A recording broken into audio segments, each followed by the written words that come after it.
নমস্কাৰ J medical YouTube চেনেলে আপোনাক সকলোকে আন্তৰিক অভিনন্দন। আজি আমি আলোচনা কৰিম চক্ৰাল আৰু সিৰাপৰ বিষয়ে।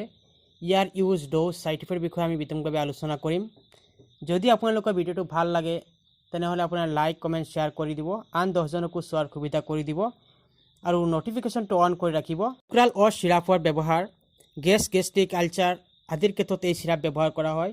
যিসকলৰ গেছ হৈছে, এচিডিটি বেছি হৈছে, বুকুত জ্বলা-পোৰা কৰে, অৰ্থাৎ বুকুৰ ভিতৰত ইনফেকশ্যন নিচিনা হৈছে, গা হৈ গৈছে, বুকুত বেছি জ্বলা-পোৰা কৰে, তেতিয়া এই ঔষধ খাবলৈ দিয়া হয়। এই ঔষধ খোৱাৰ ফলত অতি সহজে এই বেমাৰটো নিৰাময় হয়। চক্ৰাল আৰু সিৰাপত দুটা কম্বিনেশ্যন দিয়া থাকে, চক্ৰাল ফেট আৰু অক্সিটাকাইন দিয়া থাকে।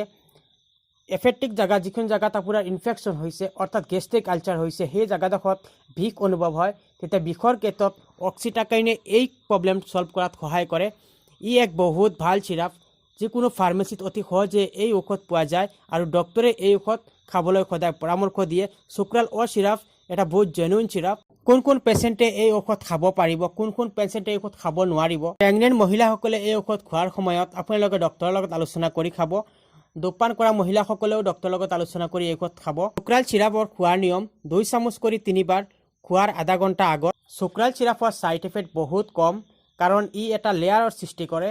যিখিনি জেগাত ইনফেকশ্যন হৈছে অৰ্থাৎ গেষ্ট্ৰিক আলচাৰ হৈছে, সেইখিনি জেগাত লেয়াৰৰ সৃষ্টি কৰে, যাৰ বাবে তাৰ ছাইড ইফেক্ট বহুত কম।